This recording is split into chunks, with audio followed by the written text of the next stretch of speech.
Moi, ça m'a choqué ce truc de dépendre d'une hormone et de prendre des hormones toute ma vie. Tout ce que je dis aujourd'hui aux femmes de pas faire, moi je l'ai fait. Il y a un besoin énorme des couples de comprendre justement comment fonctionne leur corps. À aucun moment c'était prévu que j'en fasse mon métier. Et quand tu vois aujourd'hui les chiffres de l'infertilité où c'est un couple sur 4 qui galère, c'est qu'en fait c'est très fréquent, mais encore très tabou. J'étais que face à des femmes qui avaient l'impression d'être la seule à galérer dans leur groupe de copines. J'ai eu un peu cette sensation de détenir d'un coup un truc, c'est comme un trésor caché que je déterrais. Et c'est là où tu as créé la puissance du collectif sur cette thématique. Il y en a qui diront c'est qui c'est charlatan, il y en a toujours qui disent qu'on est des charlatans. En ce moment, il y a plein de trucs sur TikTok et tout sur la pilule est cancérigène. Mais en fait, ça fait 20 ans qu'elle est classée comme cancérigène, la pilule, tout le monde le sait. T'as plein de gens qui savent pas ce qu'il faut faire et qui sont pas du tout à l'écoute de leur corps. Quand t'es une femme, si t'as le malheur d'écouter tes cycles, t'es stigmatisée. C'est important que les femmes reprennent ce pouvoir d'écoute pour comprendre certains déséquilibres, etc., qui ne seront visibles ni sur une prise de sang, ni sur une échographie, ni sur une IRM, peu importe.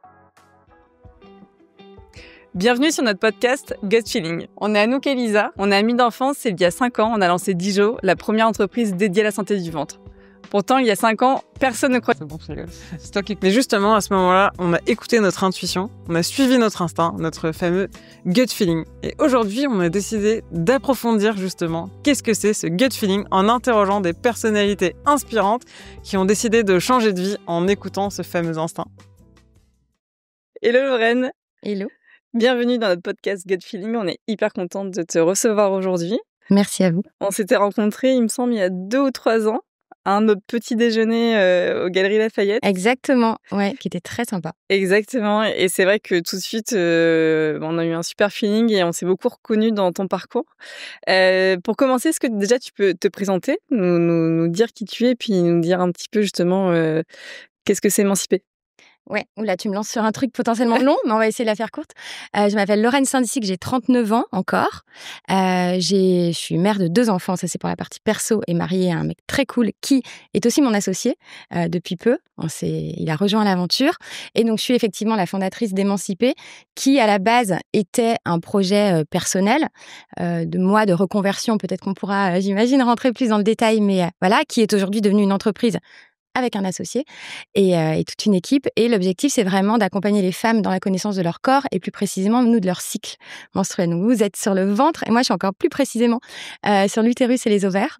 Et donc, voilà, on les accompagne à différents moments de leur vie, beaucoup en désir de grossesse parce que c'est une période où on réalise à quel point on se connaît pas et où ça a un impact, cette méconnaissance, sur son projet. Et puis aussi, beaucoup de femmes qu'on accompagne dans la reprise en main un peu de leur corps et de leur contraception. Parce que on les forme à une méthode qui s'appelle la symptothermie, qui est une méthode d'observation du cycle, très fiable et reconnue par l'OMS, juste pas encore assez connue, qui permet par la connaissance de son cycle, de gérer ses périodes fertiles, infertiles, avec beaucoup plus d'autonomie et du coup d'avoir une approche plus naturelle de sa sexualité, de sa contraception. Donc ça, c'est un peu les 2 grands axes. Après, il y a plein d'autres choses qui gravitent autour, mais c'est ça, nous, on est vraiment les gens du cycle. Et du coup, de plein de trucs de culottes, quoi. Mais c'est voilà. passionnant. C'est passionnant. C'est important d'en parler. Et c'est important, et c'est surtout important d'en parler sans essayer de trouver des mots un peu scientifiques ou quoi. En fait, il faut appeler un chat, parce que c'est malheureusement des connaissances que les femmes n'ont pas, alors que c'est le cœur de leur féminité. Et donc voilà, je pense qu'on aura l'occasion de dire les mots glaires, de dire les mots... c'est vrai que tu revendiques vraiment ta passion pour les glaires. Ouais, parce que déjà, c'est passionnant, objectivement. Et parce que, en fait, c'est quelque chose qui a un gros pouvoir d'émancipation, justement, des femmes et de connaissance, de reconnexion à leur corps. Et encore une fois, si on prend des pincettes et qu'on est gêné, ça sert à rien et tout le monde sera gêné. Alors que si on en parle...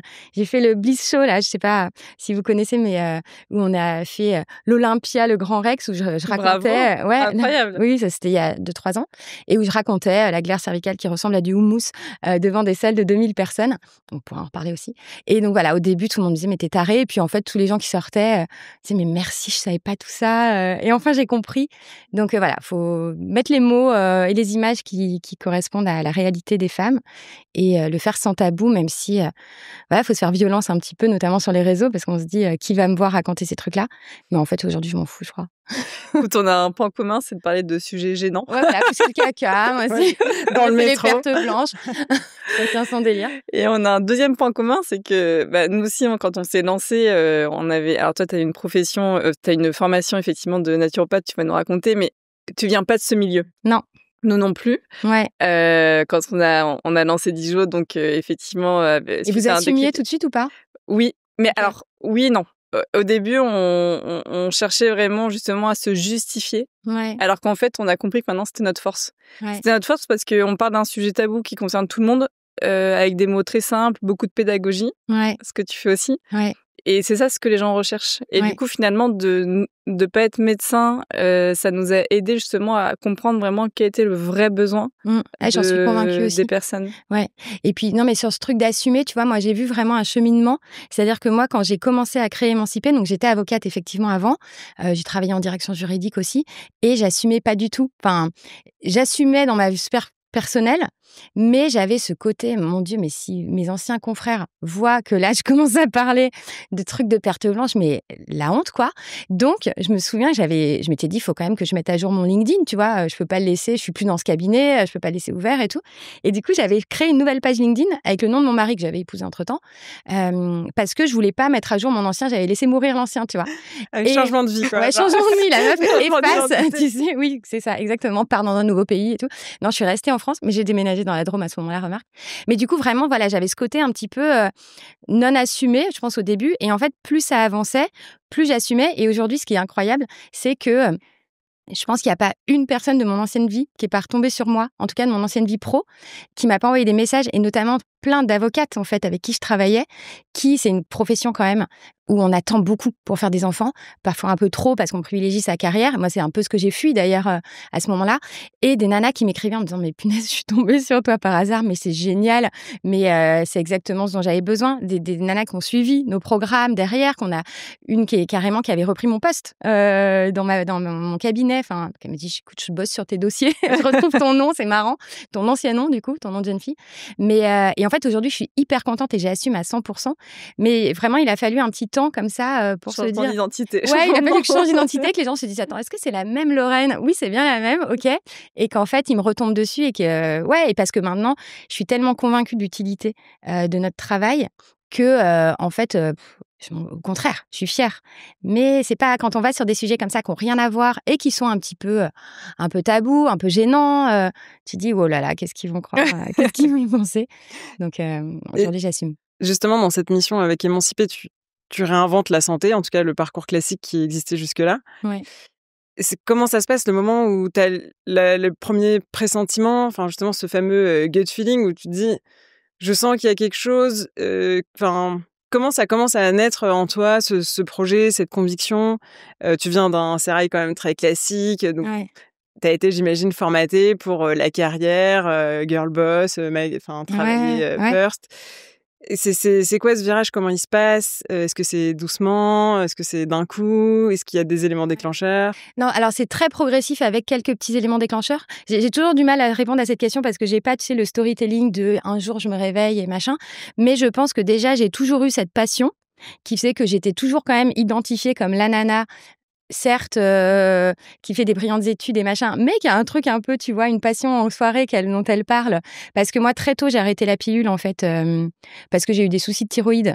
Et je me suis dit, attends, je veux pas prendre de double dose d'hormones toute ma vie. Quel âge? Alors c'était en 2012, donc tu vois, j'avais 27, donc très tôt.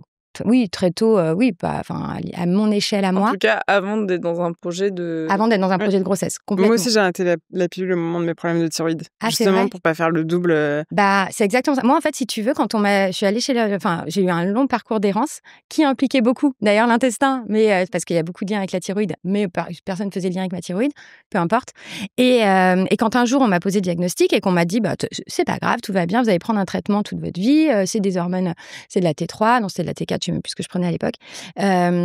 Voilà, pas de problème, c'est juste un traitement hormonal à vie qui va vous soutenir. Et en fait, ça m'a tellement choquée. Ouais. Prenez une petite pilule tous les matins. Mais tu sais, et moi, ça m'a choqué ce truc de dépendre d'une hormone et de prendre des hormones toute ma vie.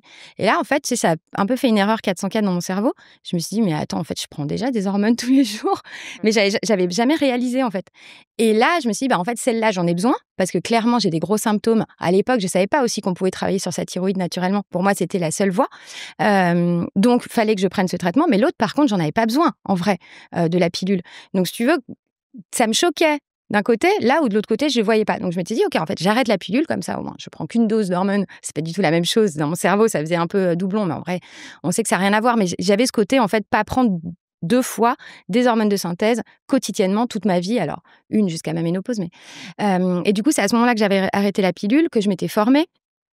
Que j'avais fait des trucs un peu en autodidacte. Tout ce que je dis aujourd'hui aux femmes de pas faire, moi je l'ai fait, de lire 2-3 livres et appliquer les règles au feeling, et du coup prendre des gros risques clairement avec mon mari parce qu'on savait pas faire. Mais donc voilà, j'avais ces connaissances parce que de par mon histoire personnelle, donc très souvent avec mes copines, les gens, je parlais de ça et je leur racontais mes trucs de voilà comment je gère moi ma contraception et tout. Donc même en cabinet, tu apprenais finalement, que j'apprenais, ce qui te passionnait, tu partageais. Ouais, et puis en fait, comme moi j'ai ce côté un peu léger par rapport à tout ça, dans la sphère perso à l'époque, mais même en même temps, je vous dis ça, mais en cabinet, il m'appelait Madame Quinoa, parce que justement, j'avais un côté un peu plus naturel à faire attention à certains trucs que les autres. Mais donc voilà, il y avait ce truc un peu passion, on va dire, mais qui avait à aucun moment c'était prévu que j'en fasse mon métier, enfin, pas du tout. Et puis... j'étais en cabinet, il s'est passé les attentats de 2015. Moi, on était un peu au cœur du truc, donc ça a été un petit peu compliqué pour nous. Donc, c'est à ce moment-là qu'on a pris la décision de quitter Paris. On a fait un tour du monde pendant 1 an avec mon mec à l'époque, qui est devenu mon mari. Et c'est un peu pendant cette période-là que je me suis dit, en fait, vas-y, c'est quoi ma vie ? Est-ce que je vais vraiment faire ça ? Moi, je voyais toutes les avocates que je respectais énormément, les associées, mais qui avaient soit pas d'enfants, soit des enfants qui étaient gardés par des nounous du soir, du matin, du midi, de la nuit, enfin, qu'elles voyaient un petit peu le week-end. Donc, j'avais pas encore vraiment ce désir d'enfant très fort, mais je voyais que ça me correspondait pas. Mon mari, lui, il a toujours été entrepreneur, donc ça m'attirait beaucoup. J'avais peut-être même parfois, je pense que j'étais un peu jalouse de lui. Donc c'est là que je me suis dit, en fait, vas-y, je vais me former, je vais apprendre des trucs, toutes ces choses qui me passionnent, je vais les apprendre. Et donc ça a été un peu progressif. Et je pense que quand même le gut feeling moment, c'est quand on a fait notre prépa mariage. Et qu'on a eu le moment de la contraception, de la sexualité. C'était naze, mais vraiment... c'était mignon, mais c'était pas ouf. Et on lui parlait un peu des méthodes naturelles comme ça. Et tout le monde... c'est là, OK, c'est quoi ce truc de gâteau pas trop intégrable dans notre vie ? Et donc, moi, j'avais raconté mes trucs. Et tout le monde était là, mais génial. Enfin, tu sais, limite, j'avais pris un petit peu le lead sur le moment. Et en repartant, j'avais dit à mon mari, en fait, il faut vraiment faire un truc là-dessus. Parce qu'il y a un besoin énorme des couples de comprendre justement comment fonctionne leur corps et comment gérer soit leur désir de grossesse, soit leur contraception. Ce qui est très présent dans les sphères catho, mais uniquement dans les sphères catho et pas en dehors. Et il faut en parler avec d'autres mots, en fait, parce que là, c'était pas du tout compréhensible ce qu'ils nous racontaient, c'était pas sexy pour dessous. Et en fait, ça leur faisait prendre des risques, surtout aux gens, parce qu'ils disaient les règles vite fait, en mode tu regardes ta glaire. Oui, c'était pas très complet. Voilà. Et donc là, je pense que c'est le moment où je me suis dit, en fait, je veux vraiment faire quelque chose. Et c'est dans la foulée que j'ai commencé à écrire un blog, à raconter mes petites histoires. Et que ça a pris l'ampleur que j'avais pas trop anticipée au début. Mais Et c'est à ce moment-là que tu as décidé de te former aussi En fait, j'ai commencé à me former pendant le tour du monde, en fait. J'ai fait le certificat en naturopathie à distance, qui n'était pas du tout une formation de grande qualité, mais que j'ai faite. Après, en rentrant de tour du monde, après ce moment-là, j'ai commencé à me former à une méthode d'observation du cycle pour pouvoir être formatrice. Et donc là, j'avais ces 2 certificats, ces 2 diplômes, on va dire, en parallèle. Donc là, oui, j'ai commencé à faire le blog, à faire du coup des consultations individuelles. Parce que c'était ça l'objectif. Et je m'étais dit quand même, je ne sais pas si je gagnerais bien ma vie comme ça au niveau que je la gagnais avant, il faut être honnête. Après, j'avais mis des sous de côté, j'étais à l'aise avec ça. Mais je m'étais dit, peut-être je pourrais monétiser le blog, j'en sais rien. Je ne savais pas trop, en fait, au début, un peu le business model, on va dire, de cette affaire. Mais très rapidement, j'avais des consultations individuelles. Là où moi, je pensais être plus sur le sujet de la contraception, parce que j'avais vraiment identifié ça comme gros problème. Et c'est ce qui intéressait un peu mes copines. J'ai vu que très vite, c'était plus sur la fertilité qu'on venait me voir, en me disant, mais en fait, moi, je sais pas, quand j'ovule, on fait n'importe quoi, on fait pas du tout l'amour au bon moment, je fais l'amour tous les 2 jours, j'ai envie de mourir, je peux plus voir mon mec, tu vois, vraiment, ces trucs. Les jambes en l'air. Ouais, je fais la chandelle, ce que disent les gynécos, en fait, de faire l'amour tous les 2 jours. Donc, j'ai vu que ce besoin de connaissance du cycle, de repérer un peu quand est-ce qu'on ovule, c'était là qu'il était très important. Donc, j'ai commencé à faire un peu ces consultes individuelles et à passer ma journée à dire la même chose aux femmes. Ça, c'était pas tant le problème, mais surtout à les rassurer sur le fait qu'elles étaient pas seules. Parce que j'étais que face à des femmes qui avaient l'impression d'être la seule à galérer dans leur groupe de copines, que tout le monde y arrivait et pas elle. Et donc, je me disais, mais non, je te jure, je viens de parler à une nana, mais elle m'a dit exactement la même chose que toi. Donc, c'est là que j'ai commencé à me dire, en fait, il faut réunir ces gens entre eux, il faut les sortir de leur solitude. Et voilà, comme ça est né un peu le club, le système de club. Et en fait, c'est devenu vraiment mon activité après. Aujourd'hui, on fonctionne comme ça. Et c'est ce qui fait aussi que ça a grandi et que j'ai besoin de personnes meilleures que moi sur plein de sujets pour faire grandir ces clubs. Mais voilà, c'est parti vraiment de ces échanges et de cette sensation d'être face à des femmes qui étaient chacune dans leur silo. Parce que c'est encore une fois très tabou, ces sujets. Mais je pense que vous, c'est pareil. On ne dit pas à ses copines qu'on a des problèmes de gaz, alors qu'en fait, elles en ont peut-être toutes, tu vois. Et bien là, c'est pareil. Tu disais pas à tes copines que tu n'arrivais pas à avoir un bébé, que tu pleurais tous les mois quand tu avais tes règles, que tu pouvais plus voir ton mec en peinture parce qu'il fallait faire l'amour tout le temps et que tu en avais ras-le-bol de faire l'amour et machin. Et en fait, elles étaient chacune dans leur silo. Et quand tu les réunis d'un coup, mais waouh! Tu sais, cette sensation de « Ah ouais, non, en fait, on n'est pas seul ». Et quand tu vois aujourd'hui les chiffres de l'infertilité où c'est un couple sur 4 qui galère, c'est qu'en fait, c'est très, très fréquent, mais encore très, très tabou.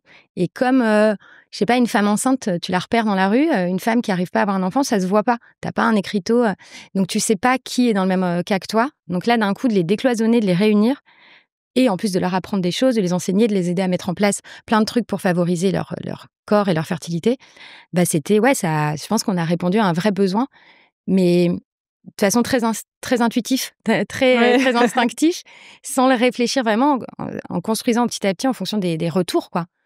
Mais parce que justement, tu t'es vraiment concentrée sur ce dont les personnes avaient besoin, c'est-à-dire d'écoute, de pouvoir s'identifier à d'autres. Et c'est là où tu as créé la puissance du collectif sur cette thématique qui, effectivement, dans ton parcours de soins, tu es seule. Et tu es face à un médecin qui a fait 12 ans de médecine. Toi, tu connais pas ton corps. Enfin, depuis que tu es ado, tu as des règles douloureuses, on t'a mis sous pilule et pendant 10 ans, tu as été dans l'ignorance totale de n'importe quel symptôme de ton corps de femme. Ouais. Et donc, effectivement, ce qui est intéressant, c'est que grâce au fait d'avoir échangé, d'avoir vraiment été sur le terrain, tu as répondu à un vrai besoin, là où, effectivement, aujourd'hui, dans le parcours de soins classiques, et encore une fois, c'est pas pour le critiquer qu'on dit ça, mais c'est vrai qu'il y a un biais parce qu'il part pas du patient en lui-même. Ouais. Et nous, les femmes, en plus, en général, on est un petit peu moins écoutées ou moins prises au sérieux, je pense. On banalise beaucoup plus, je pense. Et puis, tu sais, tu as un vrai sujet, c'est que ces connaissances du corps des femmes, donc là, on parle vraiment de physiologie, du cycle menstruel, donc des hormones, de leurs symptômes, de leurs indicateurs, de ce que tu peux lire, en fait, dans ton corps, parce que les femmes peuvent lire plein de choses dans leur corps qui peuvent mettre en valeur des déséquilibres. Bah, c'est des choses qu'on n'apprend pas aux femmes, mais qui ne sont pas non plus enseignées au corps médical. Et tu vois, hier encore, je déjeunais avec 2 sages-femmes de la ville dans lesquelles on a nos bureaux qui m'avaient écrit en me disant « Oh, on vous suit sur Instagram, on est juste à côté si on déjeunait ensemble. » Donc, on a déjeuné toutes les 3. Et elles me disaient « Mais voilà, nous, par exemple, on est censés être les professionnels de la physiologie, mais on ne connaît rien en physiologie hormonale. » Et donc, en fait, ni les gynécos, ni les sages-femmes, ni les femmes n'ont ces connaissances. Donc, tu sais, moi, j'ai eu un peu cette sensation de détenir d'un coup un truc, c'est comme un trésor caché que je déterrais, où je me rendais compte qu'il y avait plein d'infos, plein d'études, plein de savoirs, plein de méthodes élaborées autour de ces savoirs, mais qui étaient vraiment cantonnés dans des tout petits milieux. Très catho, parce que c'est dans les milieux catho qu'ont été développées les études sur les méthodes naturelles, d'abord justement parce qu'il fallait trouver une alternative à la pilule, etc. Et qu'en fait, il fallait juste dépoussiérer ce truc et le donner au monde entier. Mais c'était pas évident non plus, et c'est ce que tu disais tout à l'heure, tu vois, je suis pas médecin, etc. Donc moi, c'était ça, et au début, je me disais, mais qui t'es pour parler de ça? Enfin, tu vois, t'es pas médecin, t'es pas légitime. Oui, t'as fait des formations, mais t'as pas fait 11 ans de médecine. Et en fait, plus j'avançais, plus j'avais des médecins, des sages-femmes qui venaient me voir en disant « Mais en fait, je savais pas tout ça, merci d'en parler », qui venaient suivre nos clubs aussi pour leur projet à elles. Moi, nous, on a formé un nombre de gynécos pour leur projet bébé à elles, parce qu'en fait, elles n'avaient pas les clés de lecture. En fait, aujourd'hui, soit ça marche tout de suite, soit tu vas en PMA. Mais t'as pas d'entre-deux pour travailler sur l'hygiène de vie, pour essayer d'optimiser ton corps, ton cycle, etc. Donc, voilà, il y a eu tout ce travail aussi, et d'assumer par rapport à mon ancienne vie, mais aussi d'assumer par rapport à ce classique syndrome de l'imposteur de toutes les femmes, pour se dire, en fait, bah, si je le fais pas, en fait, personne d'autre le fait. Donc, il y a un moment où je vais peut-être le faire. Et oui, il y aura des pros de santé qui vont dire qui c'est celle-là, pour qui elle se prend de parler de médecine. En fait, je parle pas de médecine. Il y en a qui diront c'est qui c'est charlatan. Il y en a toujours qui disent qu'on est des charlatans parce que voilà, on parle de micronutrition, de plantes parfois, de trucs. Mais en fait, je m'en fous. Et moi, je suis convaincue qu'il y a un savoir qui doit être partagé. Et en fait, je le fais en restant toujours à ma place. Et ça, par contre, j'ai toujours tenu à ça, de rester parallèle au corps médical, de travailler aussi avec travailler eux. main dans la main. Nous, aujourd'hui, on travaille main dans la main avec plein de médecins, plein de centres de PMA. Hier encore aussi, tu vois, hier, c'était ma journée. Je faisais un call avec un centre PMA qui veut pouvoir faire des ponts vers nous pour des femmes qui ils sentent qu'en fait, la PMA, c'est génial, la procréation médicalement assistée, mais qu'en fait, si à côté, que tu fumes, tu picoles, tu manges n'importe quoi et tu es très stressé, en fait, ça fera pas des miracles.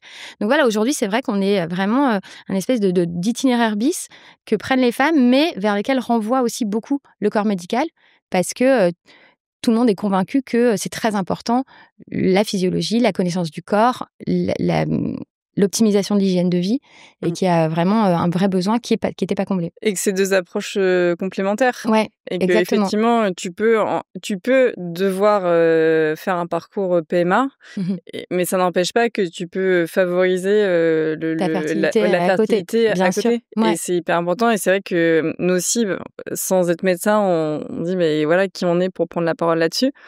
Mais on se rend bien compte que les médecins, en fait, ou les gastros, ils sont pas forcément formés sur tout ça. Ouais. Eux, ils ont pas le temps aussi. Ils ont pas le temps, Ouais. et ils ont une autre approche. Et nous, on est comme toi, on reste à notre place, on veut absolument pas remplacer les médecins, ni faire croire que on sait mieux qu'eux. Non. Ouais. En revanche, on est en contact tous les jours avec ces personnes-là, on les éduque, et effectivement, on les amène à solliciter leur médecin. Mais c'est sûr que c'est 2 approches très complémentaires.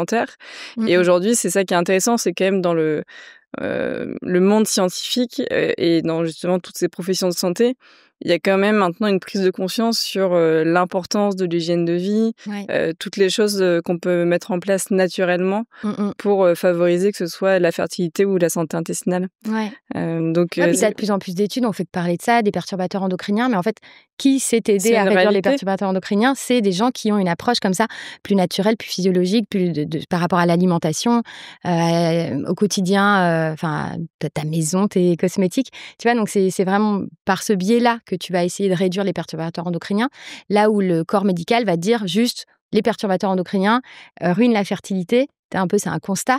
Mais moi, les femmes, elles viennent nous dire, mais attends, c'est quoi les perturbateurs endocriniens? Je fais comment? Moi, en fait, il y en a partout, je sais pas faire. Donc, tu vois, il y a aussi une éducation derrière qui fait pas partie du temps médical. Et c'est normal. Enfin, c'est des consultations très courtes. T'enchaînes, paf. T'es là pour être un vrai expert de la pathologie, mais pas de la physiologie. Donc, Comme en fait, tu dis, c'est hyper important de le dire, ils n'ont pas le temps et c'est pas leur métier. Aujourd'hui, les médecins, c'est des hyper spécialistes d'une thématique, t'es gastro-entérologue, endocrinologue, gynécologue, mais ils n'ont pas le temps de te faire une approche globale, un point global de ton bien-être. Eux, ils sont dans une approche curative de la santé, un problème, un médicament, en tout cas, leur compétence, elle est là-dessus. Et cette approche préventive, elle doit venir aussi un petit peu de la responsabilité individuelle, c'est-à-dire qu'est-ce que je fais pour pas tomber malade? Et ça, c'est vrai qu'en France, la mentalité, elle est encore assez en retard là-dessus, versus les États-Unis où tu n'as pas la santé remboursée, donc tu n'as absolument pas envie de tomber malade, ou tu n'as absolument pas envie de payer un accompagnement PMA parce que ça te coûte une fortune. Exactement. Alors qu'effectivement, en France, on a cet accès facile aux soins, et c'est extraordinaire. Mais en revanche, il faut que chacun aussi prenne ses responsabilités, de se dire, est-ce que ce que je mange, c'est adapté à moi? Est-ce qu'effectivement, dormir, je dors suffisamment? Je mange assez de fruits et légumes? Je prends pas un Doliprane dès que j'ai un mini problème? Et ça, c'est vrai que c'est en train d'évoluer. Ça évolue, mais tu sais, ce qui est dur, c'est qu'en fait, pour pouvoir faire tout ça, il faut savoir ce qu'il faut faire. Et si tu n'as pas d'éducation, je veux dire, c'est pas à l'école qu'on t'apprend. Alors moi, c'est vraiment sur les sujets du cycle. Mais tu sais, on le voit en SVT, les courbes d'hormones et tout, mais on comprend rien. C'est d'une théorie, tu pannes rien. Donc, tous ces trucs d'hygiène de vie, hormonale, etc., personne te l'apprend. Donc, c'est là où, en fait, parfois, tu dis, il faut se placer dans une logique de prévention. Mais tu as plein de gens qui savent pas ce qu'il faut faire et qui sont pas du tout à l'écoute de leur corps. Et c'est ça aussi, c'est que parfois, moi, ce que je dis souvent aux femmes, c'est que leurs hormones, elles parlent. Alors, parfois, elles susurrent. Tu sais, il faut être vraiment très, très à l'écoute pour entendre un déséquilibre. Puis parfois, elles hurlent.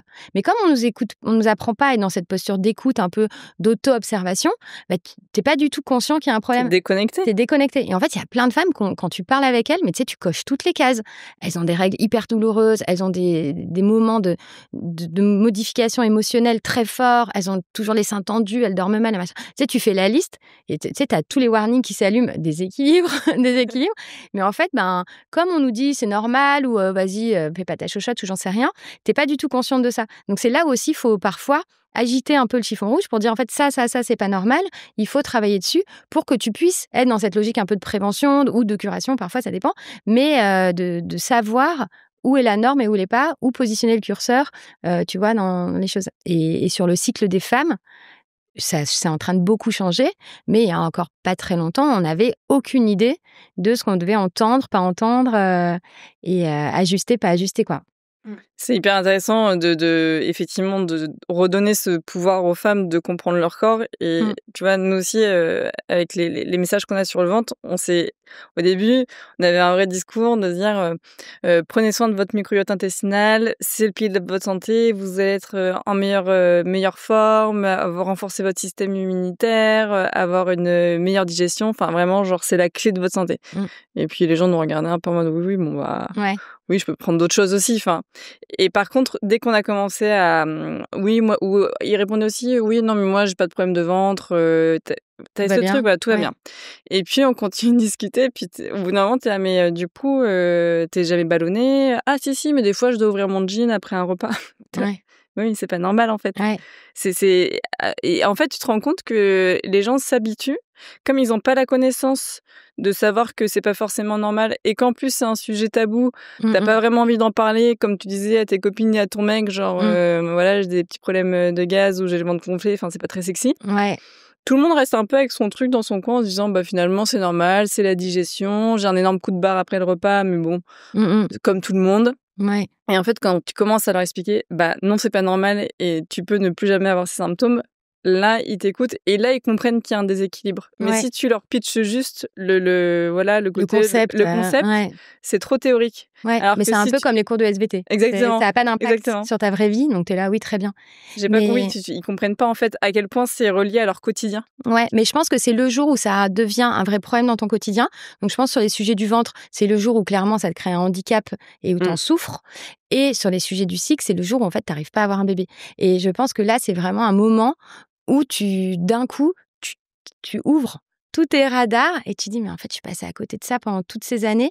Et là, en fait, j'ai plus la patience d'essayer de creuser. Enfin, tu vois, t'as un moment d'urgence chez une femme, un homme aussi, mais c'est vrai qu'il y a un truc aussi chez les femmes viscérales, où le jour où tous ces petits signaux un peu naze, quoi, tu vois, par-ci, par-là. Tu dis, en fait, aujourd'hui, ça me prive, de mon envie, de mon besoin, de mon désir d'être mère.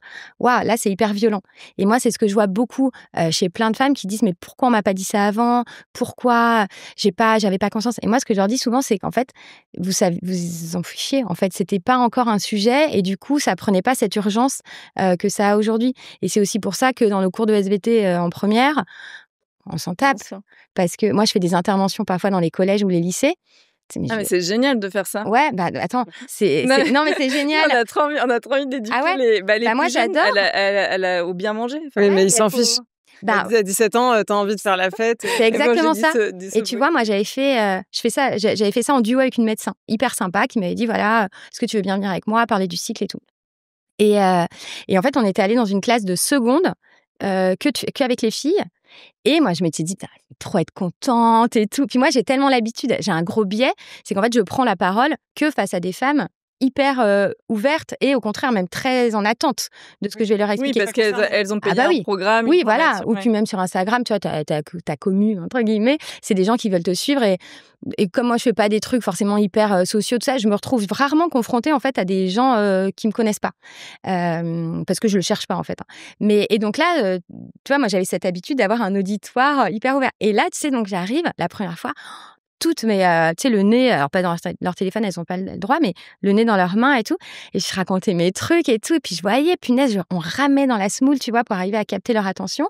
Et du coup, à la pause déj, on va déjeuner avec des profs et tout, et les nanas un peu de je sais plus ce que c'était là, qui organisait ça. Et en fait, je dis mais waouh, c'est dur. Puis elle me disait mais en fait c'est un âge où rien ne t'intéresse. Enfin, tu sais, t'as un peu cet âge charnière où t'es en plein dans la puberté et c'est très dur. Non mais enfin. Tes potes. Juste tes potes, mais tu vois elle me dit c'est pas vous et tout parce que moi je me remettais en question. Et elle me dit non mais c'est très dur de capter leur attention. Et en fait, ce qui était marrant, c'est qu'on a passé cette journée. Alors il y avait en fait les seuls qui intervenaient, c'était des nanas qui clairement, pour le coup, elles avaient tous les signaux endométriose. Et donc tu sentais qu'elles avaient un vrai problème. Alors moi je leur disais pas c'est de l'endométriose, mais je leur disais va en parler, va voir un gynéco ou quoi, parce qu'on sentait qu'elles avaient un vrai problème. Donc là je me disais ok, elles ça les intéresse parce que ça bouffe leur quotidien. Mais toutes les autres qui vivaient leurs règles, leur machin, je mets un tampon, je prends la pilule, machin, elles s'en fichaient complètement. Mais ce qui était chouette quand même, c'est que le lendemain, j'avais reçu plein de messages, enfin plein. Pas tout le monde, hein, mais quand même pas mal de messages sur Instagram en me disant c'était intéressant, je voulais pas montrer devant les autres que ça m'intéressait. Donc tu vois, il y a aussi ce côté un petit peu beaucoup plus tabou, où t'assumes pas de sortir de tabou à ce moment-là. Mais tout ça pour dire qu'en fait, je pense qu'il y a un vrai problème aussi par rapport à toutes ces connaissances, c'est que tant que t'es pas toi-même confronté à quelque chose qui a un vrai impact sur ta vie, soit des douleurs, soit un inconfort, soit un problème de fertilité, bah c'est très dur d'aller capter ton attention en fait. Et du coup, tu te réveilles et tu te dis pourquoi j'ai pas su ça avant ? Et ben parce qu'en fait, t'étais pas dans l'ouverture. Et moi, je sais pas comment il faudrait faire en sorte que les femmes connaissent leur corps, que ça soit. Moi, je fais ça. J'ai une fille qui a 7 ans. Je fais une expérimentation sur elle et je me dis, en fait, je lui parle de tous ces trucs tout le temps. Enfin, je me dis, non, mais je veux dire, ça fera partie de sa norme à elle, pour qu'elle ait pas ce truc de je me réveille un jour et je découvre mon corps. Je me dis, à 7 ans, elle connaît les pertes blanches, les règles, le fait que maman, il y a des moments où elle est en SPM et il faut pas lui parler. Il faut la laisser tranquille. Et j'essaye de faire en sorte, et de faire ça avec dans la joie, hein, pas lui montrer que c'est dur, que être une femme, mon Dieu, c'est une horreur. Parfois, je me plains, mais. Donc, je me dis, voilà, pour qu'en fait, elle ait pas ce moment de découverte, déjà, que tu as quand tu as tes règles. Tu te dis, mais waouh, mon Dieu, où je mets les pieds là ? Et puis que t'aies pas ce truc d'un jour de ah ouais, mais la contraception, en fait, ça faisait ça. Ah ouais, j'ai bloqué toutes mes fonctions physiologiques pendant 15 ans sans le savoir. J'ai éteint mes hormones qui sont si importantes pour ma santé. Je m'en rendais pas compte. Bah, j'essaye de faire en sorte que ça fasse partie de son bagage de base et que du coup, peut-être qu'elle aura. Voilà, elle sera plus ouverte. Elle prendra la relève de ouais, d'émanciper. Ouais, peut-être un jour, Quand on je sais aura pas. marre. Ouais, on verra. Il faut encore que je bosse quelques années quand même parce que En tout cas, c'est elle sûr est petite, mais sur la pilule, ça risque d'arriver. Malheureusement, il y a des études qui commencent à sortir qui montrent qu'effectivement, ça a un impact concret sur la santé mais des ça a femmes. un impact. Et ça fait des années qu'on le sait, tu vois. Là, en ce moment, il y a plein de trucs sur TikTok et tout sur la pilule est cancérigène. Mais en fait, ça fait 20 ans qu'elle est classée comme cancérigène, la pilule. Tout le monde le sait. Là, il y a de plus en plus d'études vraiment sur les effets secondaires, les risques, les effets sur la santé mentale, certains cancers, etc.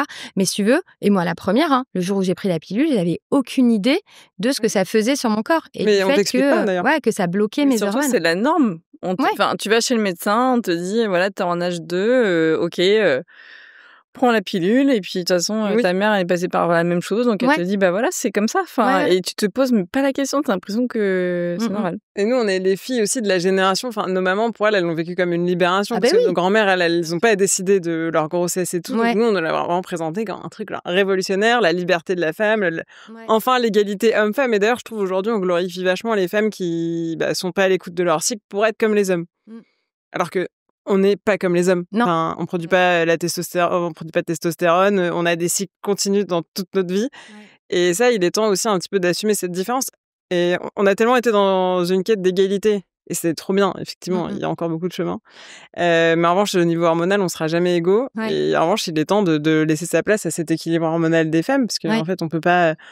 Mais pour avoir fait quelques stages en finance avant de lancer Dijo, c'est genre un jour, t'as le malheur d'être de mauvaise humeur, la vieille blague, genre elle doit avoir ses règles, un truc comme ça, mais c'est insupportable. Je sais pas quand t'as tes règles que t'es de mauvaise humeur, c'est avant. et, Donc... et tout ça pour dire, en fait, quand t'es une femme, si t'as le malheur d'écouter tes cycles, t'es stigmatisée. Enfin, en fait, faudrait qu'on t'efface tout ça, et à 35 ans, tu te réveilles en mode t'as envie d'avoir des enfants, et on dit ah bah ça marche pas, vous avez pas écouté ce qu'il fallait, vous avez pas fait ce qu'il fallait, vous avez pas mangé ce qu'il fallait. Ouais. Mais c'est pour ça qu'on nous apprend vraiment finalement à se déconnecter complètement de justement ces fluctuations hormonales qui font partie de notre vie, de notre corps de femme, et en fait qui fait qu'on a plus du tout le pouvoir là-dessus parce qu'on sait absolument pas ce qui se passe. Bah non, mais parce que tu t'es transformé en homme, en fait, c'est ça. Enfin, en prenant la pilule, tu deviens linéaire. En fait, comme un homme, t'as plus ces fluctuations hormonales. Et tu vois, dans ce que tu dis, moi, je trouve ça hyper intéressant. C'est qu'en fait, parce que la pilule a été une libération pour la femme, et c'est vrai, et c'était génial. Donc, je pense qu'à aucun moment, on a intellectualisé ce qu'on faisait sur nos corps. Et moi, parfois, je prends cet exemple et je dis, en fait, si on disait à un homme, on a trouvé une pilule formidable. Franchement, tu n'auras plus le risque d'avoir une grossesse d'une nana non désirée, machin. On va juste te bloquer ta testostérone. Hyper facile. Tu prends une petite pilule, tu n'as plus de testo, mais par contre, au moins, tu n'as plus de risque de grossesse. Mais là, tu as tous les hommes qui disent « Mais vous êtes folle ou quoi ? Moi, j'ai besoin de ma testo. » Enfin, tu sais, parce qu'on voit à quoi sert la testostérone. Elle sert à avoir des muscles, à avoir une grosse voix, à avoir de la libido, à être masculin, à avoir un peu d'agressivité. Enfin, tu vois. Et donc, tout homme enfin, pas tous, mais en tout cas, beaucoup d'hommes te diront, mais me coupez surtout pas ma testo, en fait, j'ai besoin de ma testostérone. Et en fait, l'exact équivalent de la testostérone d'un homme, c'est l'œstrogène et la progestérone d'une femme. Elle en a 2 pour le prix d'un. Mais c'est exactement la même chose, c'est ces hormones sexuelles qui ont les mêmes effets. Sur la testo, oui, elle te permet de produire des spermatozoïdes et du coup d'être fertile, mais elle fait tout le reste. Des muscles, la voix, la virilité, la machin. Et ben les femmes, en fait, les œstrogènes et la testo, oui, elles permettent d'être fertiles, mais elles ont aussi plein de choses. Sur la santé mentale, la progestérone, on dit souvent que c'est un anxiolytique naturel. Ovuler, ça détend. Ovuler, c'est important pour qu'on ait un bon équilibre émotionnel. C'est hyper important pour la santé osseuse, cardiovasculaire. C'est pour ça que les femmes, après la ménopause, ont plus de risques de souffrir de maladies osseuses ou cardiovasculaires. Enfin, voilà, il y a c'est hyper important pour notre féminité aussi, pour notre libido. Il y a aussi une liste, en fait, tout aussi longue que la testostérone, voire plus, puisque nous, on a 2 hormones. Et celui-là, à aucun moment, on s'est dit, mais attends, on va les couper, ces hormones. Mais non, en fait, on en a besoin. Tu vois, c'est hyper important de produire ces hormones-là pour toutes ces choses au-dessus de la petite ligne fertilité. Et je trouve qu'en fait, c'est plus ça qu'il faut essayer de réexpliquer aux femmes, c'est que tu as besoin d'un mode de contraception, bien sûr. Je veux dire, on est des femmes des années 2000, on veut maîtriser notre corps, on veut pas avoir des enfants quand on le souhaite pas, etc. Donc, bien évidemment qu'il faut trouver des moyens de maîtriser tout ça. Mais en fait, est-ce que c'est au prix de couper des fonctions physiologiques et des hormones qui sont hyper importantes pour ta santé? Moi, en fait, je suis pas certaine, tu vois. Et après, t'as des femmes qui vont dire, si, moi, en fait, je m'en fous. Le jeu, il en vaut la chandelle. Tout comme t'as peut-être des hommes qui te diront, ouais, coupez-moi ma testo. Moi, franchement, je veux pouvoir avoir des rapports avec qui je veux quand je veux et pas prendre de risques. Donc, t'en as qui te diront, oui, très bien, super idée. Et puis, t'en as d'autres qui te diront peut-être, ouais, t'as une alternative parce que, en fait, j'ai peut-être envie de les garder, ces hormones-là. Et c'est là qu'il faut aller trouver des alternatives. Et qu'aujourd'hui, malheureusement, t'as l'impression qu'il n'y en a pas tant que ça. Ou en tout cas que de base, c'est pilule. Et puis après, les femmes qui ont des antécédents, machin, truc, on va dire, OK, je cherche autre chose. Donc là, t'as de plus en plus le sérieux au cuivre, c'est très bien, mais il y a des sujets aussi, je pense, qui sont corrélés aux vôtres, d'inflammation. T'as l'endométriose déjà, c'est pas possible. T'as l'endométriose, c'est pas top. Et puis même, pareil, quand tu réfléchis, tu dis, pour plein de femmes, c'est pas du tout un sujet. Hein. Mais pour certains, c'en est un, de se dire, est-ce que j'ai vraiment envie d'avoir un corps étranger à l'intérieur de mon corps en continu, qui en plus a pour rôle de créer de l'inflammation, puisque c'est le rôle du cuivre du stérilet. Donc voilà, tu vois, et en fait, il n'y a aucune contraception parfaite, donc bien sûr qu'il faut faire des compromis, il faut se dire, OK, j'accepte ça, j'accepte pas ça, machin, mais je trouve qu'on manque d'informations sur les types de contraception pour pouvoir faire un choix éclairé et se dire, celui-là, OK, franchement, corps étranger, moi, je m'en tape. Tu vois, je veux bientôt, on sera pucé, j'en sais rien, je dis n'importe quoi. Moi, je m'en fous d'avoir un corps étranger. D'autres qui vont capteur dire... de glycémie. Oui, mais voilà. on manque d'informations et en même temps, il y a quand même, on a envie d'écouter ce que les médecins nous disent parce que c'est quand même, c'est en eux qu'on a confiance. Et en même temps, c'est compliqué parce que effectivement, t'entends tout et son contraire. Ouais. Et tu vois, on le voit nous aussi sur l'alimentation. Enfin, entre quelqu'un qui va aller voir une naturopathe, un médecin, etc. Ce qu'il va voir sur Instagram, en fait, les gens, ils sont aussi noyés dans plein d'informations. Ouais, ils arrivent pas à faire le tri parce que ils n'ont pas tous cette passion que tu as toi. Ouais. Et c'est pour ça qu'ils me compte qu'il est exceptionnel. Et donc, ils n'ont pas le temps d'aller éplucher pour se faire pour se faire son propre avis. Parce qu'au final, c'est ça le mieux. C'est d'avoir toute la connaissance qui te permet vraiment de maîtriser le sujet, de faire en fonction de toi. Et ce qui fait qu'aujourd'hui, on le voit aussi, nous, par rapport aux problèmes de ventre, etc., les gens sont quand même perdus. Et c'est pour ça que ce rôle éducatif, il est hyper important parce que toi, tu as ce rôle-là de rassembler toutes les connaissances que tu as pu avoir des livres, des gens que tu as rencontrés, peu importe, mais qui permet aujourd'hui aux personnes de prendre des vraies décisions en connaissance de cause. Ouais, puis en essayant de le faire de la façon la plus objective possible. Et ça, c'est un vrai effort quotidien et d'être impartial. Là, bien évidemment, selon le contexte, je vais me permettre de dire un peu plus ce que je pense ou quoi, mais c'est vrai que j'essaye toujours de présenter les choses de façon impartiale pour qu'encore une fois, chacun ait une information éclairée et puisse après faire ses choix. Mais ça demande, c'est vrai, un vrai effort. Et le fait de ne pas être médecin, tu vois, je trouve que moi, ça me crée une exigence, mais 1000 fois plus grande. Et tu vois, l'autre jour, ça me fait rire, mais j'ai partagé une vidéo, du développement de la moelle épinière d'un enfant dans le corps de la mère au tout début de la grossesse. C'est absolument magique et c'est là que tu vois toute l'importance de l'alimentation, etc. Et j'ai partagé cette vidéo. Et en fait, c'est une vidéo que j'avais vue passer ailleurs et tout. Et j'ai passé mais vraiment des heures à aller tout fact-checker, vérifier. En fait, c'était pas un bébé, c'était pas un vrai embryon humain, c'était un hippocampe. Mais en fait, c'est exactement pareil. Donc, tu peux faire l'analogie, machin. Et tu sais, j'ai passé un temps fou pour vraiment faire une explication hyper fiable et objective de cette vidéo.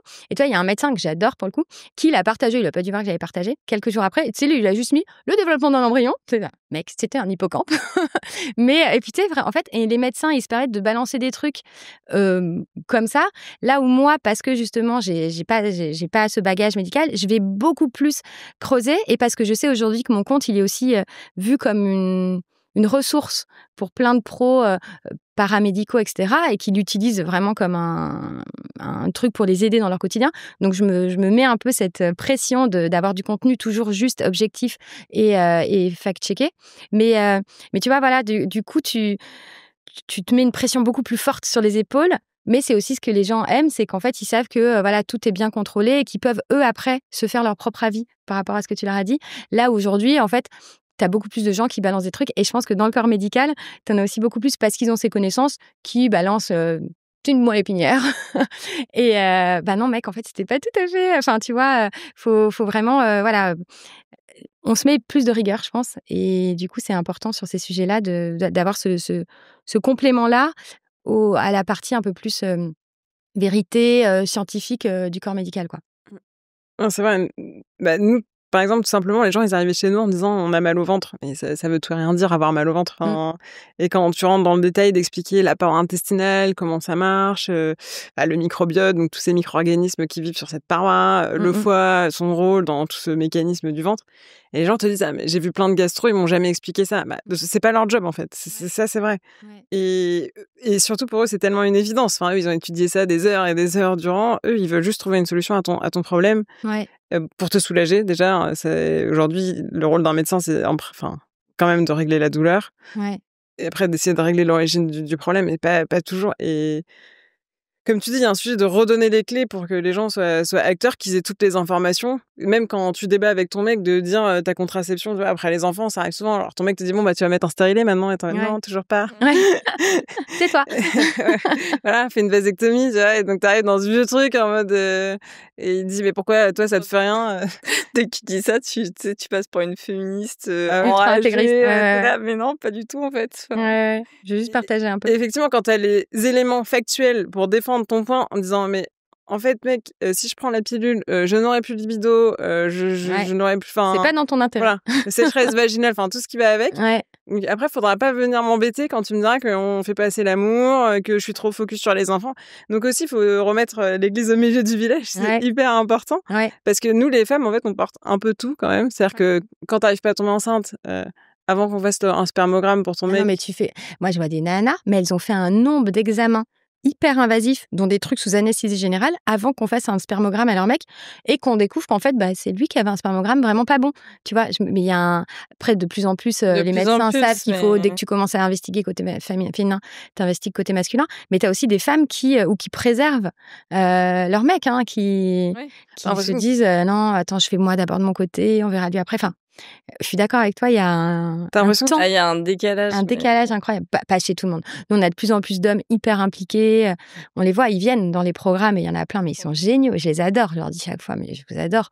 Mais parce que vraiment, tu sens qu'ils rattrapent un truc, tu vois, qu'ils se disent, putain, là, faut que j'assure parce que il y a toute une génération d'hommes dont il faut redorer le blason. Mais il y a les femmes portent beaucoup. Et tu vois, par rapport à ce que tu disais sur savoir redevenir actrice, parler des choses, moi, je vois en fait, il y a toute une partie en fait de notre travail qui est juste d'armer les femmes pour qu'elles soient plus sûres d'elles face à leur médecin.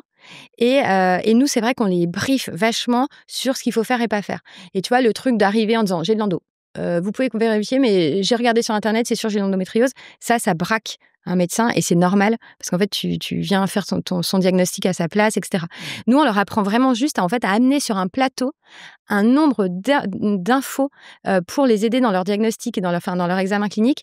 Et en fait, c'est vrai qu'aujourd'hui, moi, je vois l'autre côté de la pièce parce que c'est vrai qu'une partie de mon travail maintenant, de plus en plus, c'est aussi d'échanger avec le corps médical et par le podcast aussi, j'interviewe plein de médecins qui reçoivent beaucoup de femmes parce que du coup, les nanas vont les voir derrière et qui nous disent en fait, c'est un bonheur. d'avoir une femme qui arrive avec toutes ses connaissances, toute cette compréhension. On va beaucoup plus vite, on sent que ça percute, elle nous donne les bonnes infos au bon moment, machin, etc. Et en fait, ça devient vraiment gagnant-gagnant. Tu vois, cette reprise de contrôle. C'est pas un truc anti de je vais gérer dans mon coin, vous êtes tous incompétents, de toute façon vous savez pas faire machin. Non, c'est vraiment juste je reprends un socle de connaissances et en fait c'est un cadeau fait à ton médecin que de lui amener toutes ces infos là. Et une femme qui arrive en disant j'ai tel symptôme à tel moment du cycle là, d'un coup pareil le médecin il a tous les trucs qui s'allument et ils disent bah oui bien sûr. Alors que si tu sais pas que c'est pas normal, tu le dis pas et du coup tu te retrouves à passer des années en errance médicale sur des sujets, à perdre du temps, etc.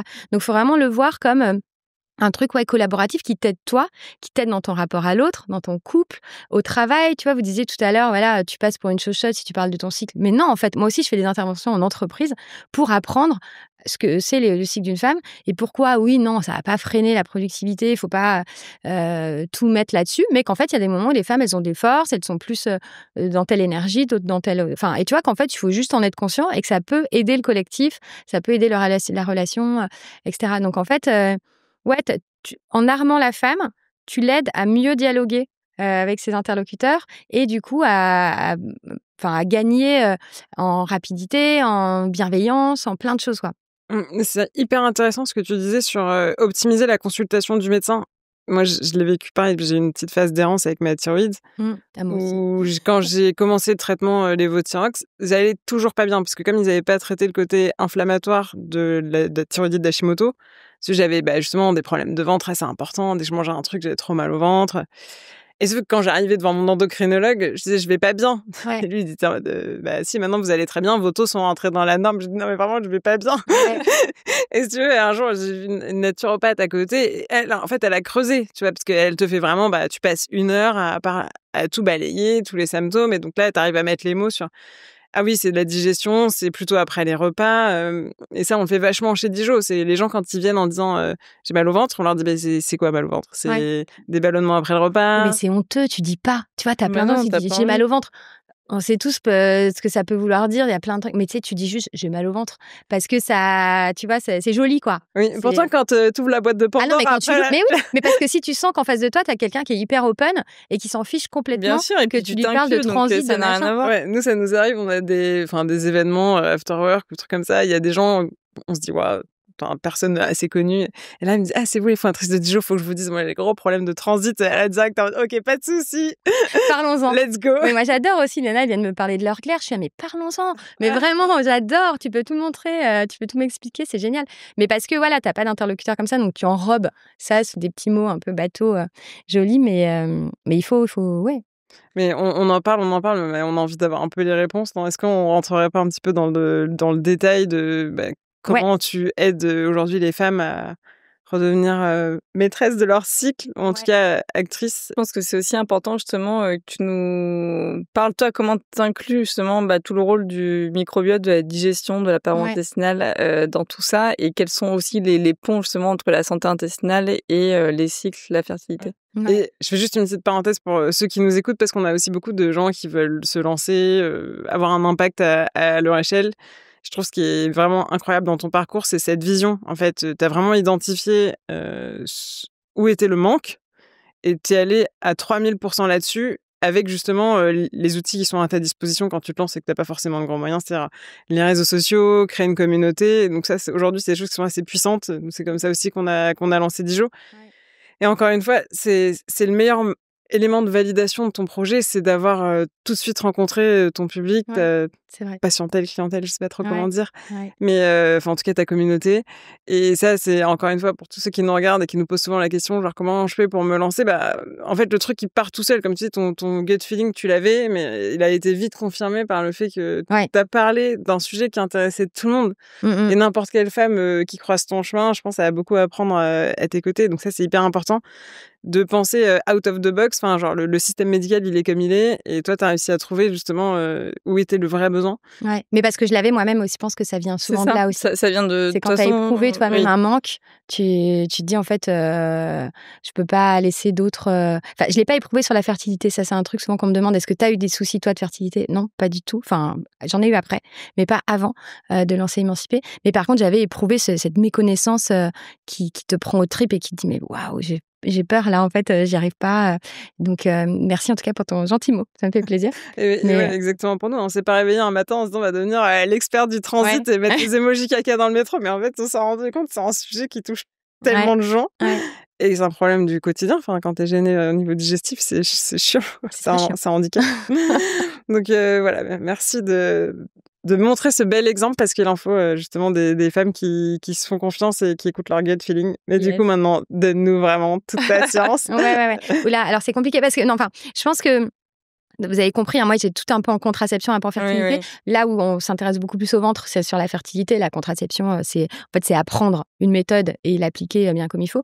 Alors que dans la fertilité, nous on a vraiment une approche qui est assez inédite aussi, qui est liée au fait de moi mes différentes casquettes de formation, qui est de en fait mixer toute la partie observation du cycle, donc symptothermie, donc apprendre aux femmes à repérer quand elles ovulent, est-ce que leur cycle est équilibré, etc., avec cette observation des indicateurs de fertilité, et toute la partie plus hygiène de vie, naturopathie, phytothérapie, etc., et la partie plus hormonaux. Et en fait, en imbriquant un peu ces trois grandes matières, on en crée une approche qui permet vraiment aux femmes d'être dans une démarche d'auto et observation, de reprise justement de pouvoir, parce qu'en fait, tu peux faire tous les examens du monde, tous les bilans hormonaux, toute l'imagerie, etc. Les symptômes d'une femme, ça se voit nulle part. Enfin, c'est pas visible. Donc, c'est important que les femmes reprennent ce pouvoir d'écoute pour comprendre certains déséquilibres, etc., qui ne seront visibles ni sur une prise de sang, ni sur une échographie, ni sur une IRM, peu importe. Donc, vraiment, on a toute cette première façon de travailler qui est de l'écoute, de l'auto-observation, de la prise de notes sur ton cycle, tes symptômes, etc. Et sur cette base-là, nous, on les aide à mettre en place une routine, un plan d'action personnalisé pour optimiser leurs hormones, etc. Et c'est vrai qu'on a toute une partie dont je parle très peu d'ailleurs, mais qui est vraiment au cœur du Fertility Club, autour du ventre, notamment de l'inflammation, parce que c'est un vrai sujet, l'inflammation, pour la fertilité aussi, parce que quelqu'un qui a un terrain inflammatoire, ça va avoir des symptômes qu'on leur aide à écouter. Nous, on parle beaucoup de tous les symptômes, justement, de ventre qui fait mal, de transit, de gaz, etc. Parce que, en fait, c'est des lanceurs d'alerte d'un problème inflammatoire. Et un problème inflammatoire, il va se répercuter sur la qualité des ovocytes, des spermatozoïdes pour les hommes aussi, mais il y a un vrai sujet, un vrai lien entre et l'inflammation et le stress oxydatif et la bonne qualité, le bon développement des gamètes. Donc ça, c'est un truc sur lequel on travaille beaucoup, nous. Et puis aussi sur l'implantation. En fait, une femme qui a un corps très inflammé va avoir beaucoup plus de soucis pour qu'un embryon vienne s'implanter dans l'endomètre, puisqu'en fait, c'est tout un processus inflammatoire et immunitaire qui se met en place au moment où, en gros, tu as l'ovule et le spermato qui se rencontrent, ça crée un petit embryon, pouf, faut qu'il descende et qu'il vienne s'implanter dans l'endomètre. Et quand on a un terrain trop inflammé et avec une réaction qui est pas adéquate, soit trop, soit pas assez, parce qu'il faut une petite réaction inflammatoire, c'est un vrai sujet. Donc nous, on les aide vraiment déjà sur ce terrain-là à faire baisser l'inflammation dans le corps pour favoriser et la qualité des ovocytes et l'implantation. Et puis après, il y a tout un sujet que vous connaissez bien mieux que moi, mais qu'on aborde aussi beaucoup, du microbiote et de l'estrobolome, tout ça, et en fait de l'élimination des œstrogènes. Parce qu'en fait, nous, ce qu'on voit beaucoup, c'est des gros déséquilibres hormonaux chez les femmes et des déséquilibres dans le sens de trop d'œstrogènes et pas assez de progestérone, ce qui fait des cycles déséquilibrés dans leur durée des phases, avec beaucoup de symptômes, des forts syndromes prémenstruels, etc., des tensions mammaires, enfin tous ces symptômes en fait d'excès d'œstrogènes qui sont là aussi très faciles à lire, mais que personne ne sait lire. Enfin, tu vois, une femme, quand tu lui fais la liste après de tous les symptômes d'excès d'œstrogène, elle dit « Ah bah oui, j'ai tout ».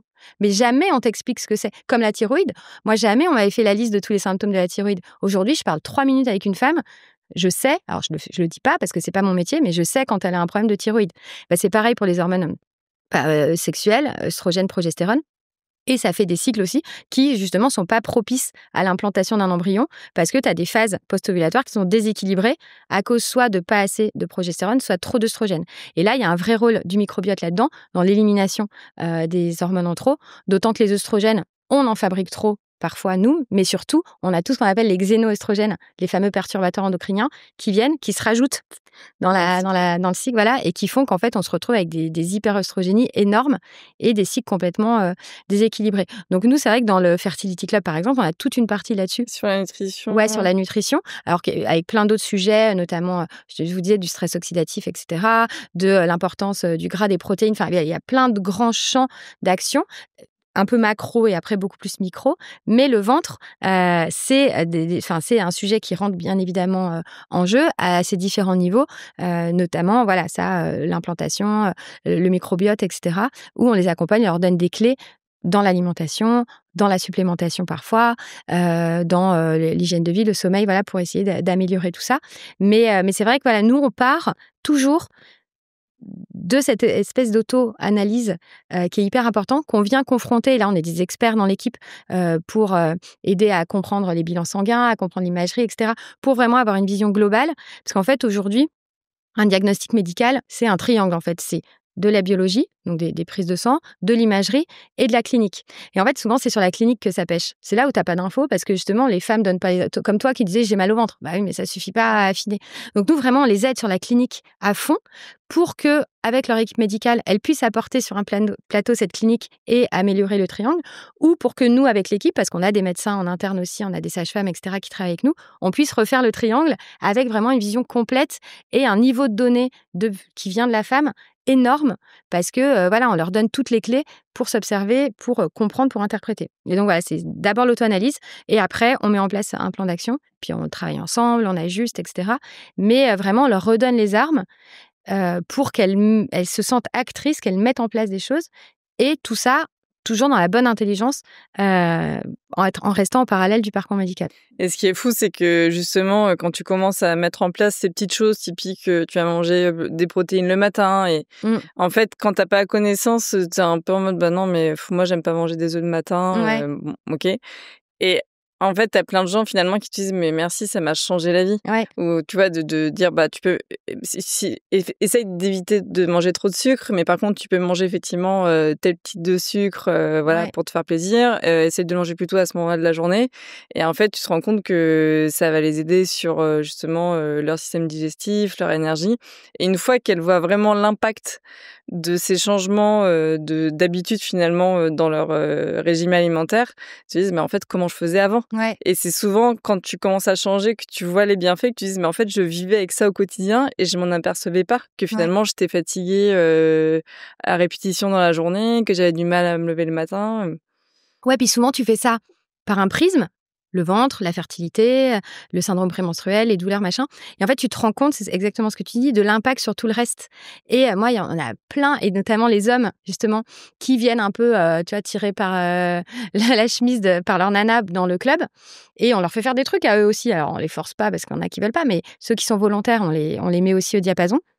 Et qui, en fait, retrouvent une énergie de malade. Perdre du poids, pour certains, c'est pas l'objectif, mais tu vois, et en fait, te disent, oui, certes, t'as soigné mes spermatos, mais surtout, mais qu'est-ce que je vais mieux? Et en fait, tu rentres par un problème, mais tu te rends compte du côté vertueux, en fait, de prendre soin de ton corps, de prendre soin de ton énergie, etc.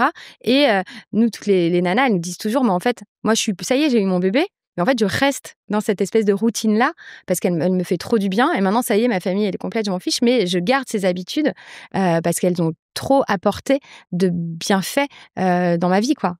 Bah, c'est vraiment l'approche de la médecine fonctionnelle. Exactement. C'est-à-dire qu'aujourd'hui, optimiser le fonctionnement de ton corps, ça passe par beaucoup de choses. Et tu as intérêt à fonctionner comme ça en permanence pour ne pas tomber malade, ne pas avoir de gros problèmes, être en forme.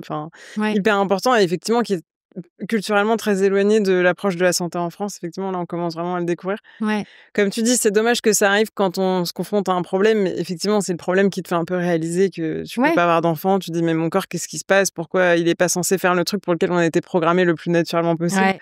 Et c'est dur, ça. Hein.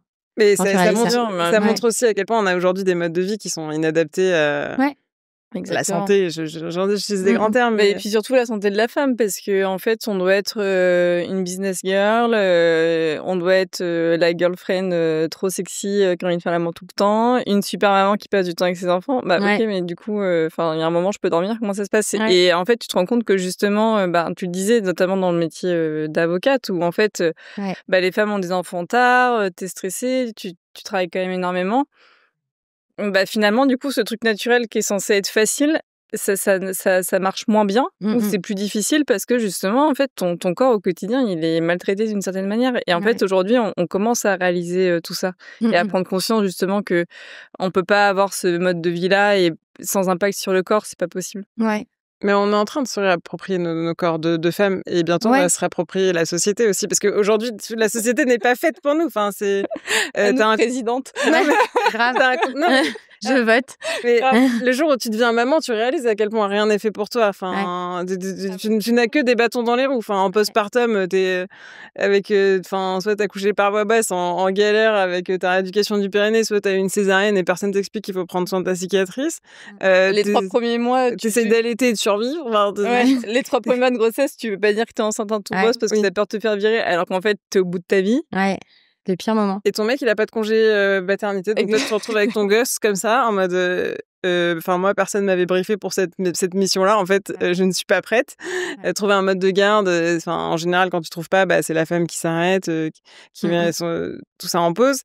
Et donc, il faut faire évoluer les mentalités. Mais sauf que nous, on est encore assez en retard dans le fait justement de se réapproprier notre corps, affirmer que c'est normal d'écouter nos changements hormonaux. Et donc, tout ça va faire son chemin. Mais je pense que la génération de ta fille, vraiment, l'assumeront beaucoup plus haut et fort. Et aussi, même dans le régime, tu vois, aujourd'hui, pourquoi les femmes, elles mangent pas de protéines? Parce qu'aujourd'hui, dans le marketing, dans la communication, c'est charal, c'est l'homme qui mange un steak. Il y a jamais une femme qui mange un steak pendant une pub à la télé. Et donc, puis t'as plein de femmes qui mangent pas assez de gras, par exemple. Nous, c'est un vrai problème.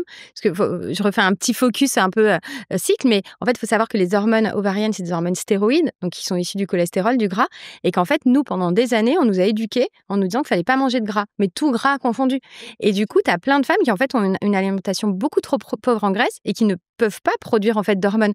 Donc ça fait des femmes qui sont en aménorrhée parfois pendant des années. Donc aménorrhée, c'est quand tu n'as plus de cycle parce que en fait elles ont une restriction calorique trop importante ou en fait qui ont des cycles un peu déséquilibrés parce que il faut manger du gras, mais que nous on nous a dit que il fallait pas et on sait pas distinguer bon gras mauvais gras. Et donc voilà, les protéines, tu as raison, c'est pareil.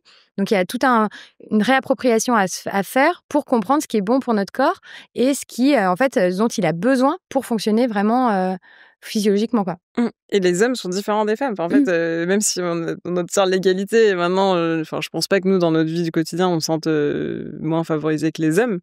Mais même la médecine, elle est pensée pour les hommes. Les doses de vaccins sont pensées sur les hommes. Les études sont faites sur les hommes. Exactement. C'est d'ailleurs pour ça que les femmes enceintes peuvent rien prendre, puisqu'il n'y a pas d'études qui sont faites pour elles. Tu sais que j'ai vu un podcast l'autre jour américain où alors il faudrait que je retrouve, mais ils interviewaient un mec en disant pourquoi il n'y avait pas de femmes dans l'étude, et il dit parce que c'était trop compliqué avec les cycles.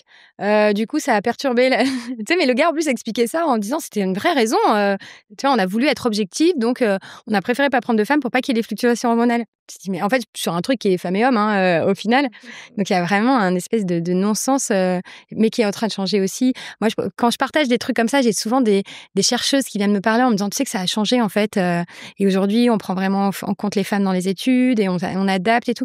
Donc je pense qu'on est dans une période charnière sur plein de sujets, mais notamment là-dessus, mais parce que les femmes ouvrent leur gueule, tout simplement, et que tous ces sujets, grâce aux réseaux sociaux, ils sortent. Alors parfois, il y a des choses, il y a des fake news, il y a des trucs un peu exagérés ou quoi, mais il y a aussi plein de sujets qui lancent un peu l'alerte et permettent de faire évoluer la médecine, la gestion de la fertilité. Enfin, vraiment aussi, nous, on le voit vraiment beaucoup. Donc voilà, il faut qu'on continue à ouvrir un peu. Et toi, du coup, dans ton quotidien, c'est quoi la manière dont tu prends soin de ton ventre moi j'ai tu peux nous dire que justement que tu manges des crêpes au Nutella tous les jours. Non, moi j'en prends vachement soin. Non, parce que j'ai eu toute ma période d'errance médicale avant de découvrir mon problème de thyroïde, j'avais des vrais soucis de ventre parce que moi ça se répercutait vraiment là-dessus. Donc j'ai cette conscience du bonheur que c'est d'être bien dans son ventre. Parce que j'ai vu ce que c'était de pas être bien dans son ventre. Et c'est vrai qu'aujourd'hui, j'ai très rarement de soucis. Mais non, alors moi déjà, je fais un petit déj. Enfin, j'ai une hygiène de vie très pro-hormones, pour le coup. Mais en fait, c'est très lié. Je pense que... Madame Quinoa. Ouais, je suis Madame Quinoa encore. Non, après, je fais plein de trucs nazes. Mais c'est vrai que j'ai une vraie vision de l'alimentation sur la journée. Tu sais, on dit toujours petit déjeuner comme un roi, déjeuner comme un prince, dîner comme un pauvre. Moi, j'ai vraiment ça où j'ai un petit déj très riche. Je mange beaucoup et protéiné le matin, normal le midi et un peu moins le soir. Et moi, j'ai aussi cette grosse... c'est mon biais, mais vision du cycle. Et j'ai, à force d'analyser d'années d'auto-analyse et de lecture d'études, etc., je sais qu'en fait, c'est très lié à certains moments de mon cycle. Et par exemple, si je bois de l'alcool, si je mange tous les aliments riches en histamine, juste avant mon ovulation, quand je suis en plein pic d'œstrogène, j'ai des symptômes de ventre, mais catastrophiques, parce que justement, j'ai une petite résistance à l'histamine. Et en fait, les œstrogènes font grimper l'histamine, et l'histamine fait grimper l'œstrogène. Il y a un cercle vicieux entre les deux. C'est ce qu'on appelle, moi j'avais fait un post là-dessus sur le syndrome périovulatoire, que j'appelle le SPO. Donc c'est un peu le SPM, mais du moment de l'ovulation. Il y a des femmes qui ont plein de symptômes à ce moment-là, à cause de l'histamine, et du coup, c'est très souvent des symptômes digestifs. Alors il y en a d'autres, il y a des troubles du sommeil, de l'irritabilité, etc. Mais c'est aussi très souvent digestif. Donc moi, je sais que je fais attention à ça. Dans ces périodes-là, je vais éliminer certains aliments et idem juste avant mes règles. Et du coup, c'est vrai que plutôt que de se priver tout le temps, je pense qu'en fait, en étant un petit peu à l'écoute comme ça, plus globalement, tu sais que, par exemple, plutôt que de jamais manger de gluten, voilà, l'éviter à certains moments parce que en réalité, les symptômes, ils apparaissent pas tout le temps. Et c'est ça, je trouve qu'on sait pas faire, c'est que on sait pas faire le lien entre le moment d'un symptôme, et l'apparition d'un symptôme et le moment. Et en réalité, je dis pas que tout est hormonal et tout est cyclique, mais quand même beaucoup de choses, et notamment dans les symptômes digestifs. Et quand tu sais faire le lien, tu te rends compte que c'est que au moment de tes règles, les 3-4 jours avant tes règles, et ce qui entoure l'ovulation. Et que le reste du temps, tu peux un peu plus te lâcher parce que justement, il va pas y avoir cette réaction. Donc moi, vraiment, j'ai cette vision-là comme ça. Mais non, j'en prends soin parce qu'encore une fois, je sais le luxe que c'est de ne pas avoir mal au ventre. Parce que tu es passée par là. Parce que je suis passée par là aussi. Et donc, je fais gaffe. Mais je sais les triggers. Je sais ce qui va me foutre mal. Puis parfois, tu dis, tant pis. Oui. Et c'est important aussi. Ouais, et c'est important aussi de dire aussi parfois, tant pis, j'ai envie de me faire plaisir. Ouais, exactement. J'en payerai le prix. Et alors, dernière... Non, j'étais en question, pardon. Parce qu'en ce moment, on voit beaucoup de devices connectés pour t'aider à suivre ton cycle, la Oura Ring ou même que j'ai. Les montres connectées. Ouais, j'adore. Et du coup, j'allais dire, qu'est-ce que t'en penses? Est-ce que c'est moi, je suis très biohacking. J'adore tous ces trucs. Je le fais avec toute la prudence parce que sur la méthode symptothermique, donc j'ai pas développé, mais peut-être si les gens ils s'intéressent, ils pourront venir regarder. Mais en fait, aujourd'hui, c'est une méthode qui a été élaborée dans les années 60, du coup, pas avec des devices, avec un thermomètre, parce qu'il faut prendre sa température manuelle. Donc, aujourd'hui, tu as toute une espèce de période de flou où, à la fois, il y a des nouveaux devices, notamment pour prendre la température, qui arrivent sur le marché, qui sont géniaux en termes de baisse de charge mentale pour les femmes et de praticité, mais qui n'ont pas encore été étudiés. Donc, voilà, tout un pan de personnes, à juste titre, qui disent, en fait, on ne sait pas si c'est fiable ou pas. Donc, moi, j'y vais avec des pincettes, et c'est vrai que je forme les femmes sans ces devices, et en leur disant, avec le temps, tu peux l'utiliser en parallèle et tu vois si, en gros, tes courbes sont cohérentes. Je rentre pas dans le détail. Donc, tout ce qui est device de température, certains sont géniaux, d'autres, par contre, sont pas bons. En fait, tous ceux qui ont des algorithmes qui font des calculs à ta place, ça, il faut éliminer parce qu'en fait, le cycle d'une femme, c'est pas prévisible, ça se calcule pas, ça se prédit pas. Par contre, tous ceux qui ne font que prendre la température, typiquement le Thème Drop, qui est un thermomètre qu'on met autour du bras, là, au niveau de l'aisselle, lui, je l'adore et moi, je le trouve très bien et beaucoup de femmes l'utilisent. Donc ça, pour le suivi de température, il y a de plus en plus de choses. Faut vraiment être hyper attentif et vérifier. Moi, je sais qu'il y a plein de femmes qui viennent me dire ça c'est bien, ça c'est pas bien. Moi, je teste des trucs. Maintenant, j'ai des boîtes je dis pas les noms parce qu'ils n'ont pas encore révélé qu'ils peuvent travailler là-dessus, mais qui me font tester justement une fonction thermomètre d'un device qui existait, qui faisait d'autres trucs et où ils veulent intégrer ça. Parce que je pense qu'il y a une vraie conscience aujourd'hui du marché que c'est un nouveau marché, en fait, et qu'il faut aller là-dessus parce que les femmes veulent reprendre de l'autonomie, veulent pouvoir gérer leur cycle, etc. Donc aujourd'hui, tu as l'Apple Watch qui fait ça. Je me dis, si Apple va sur ce sujet, c'est quand même qu'il y a du biz à faire parce qu'ils vont pas sur les trucs où il n'y a pas d'argent à se faire, j'imagine. Voilà, tu as plein de grosses boîtes qui vont sur ces marchés-là. Donc, c'est à la fois très positif parce que ça montre qu'on prend en compte la santé des femmes et qu'on voit qu'il y a un vrai besoin, et en même temps très dangereux, parce que souvent, ils privilégient le profit, la praticité, le côté un peu sexy de l'appli du truc, au détriment des vraies règles, de la rigueur de l'approche, et du coup, tu vas te retrouver avec les trucs comme les applis Flow, Clou, qui te disent tu vas ovuler tel jour, tu vas avoir tes règles tel jour, et qui se trompent tout le temps, parce que c'est pas fiable. Donc voilà, je suis partagée entre l'envie que ça se modernise et le besoin de garder la rigueur.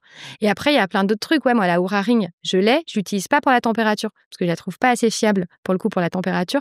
Mais par contre, pour le sommeil, mais moi, ça a changé ma vie.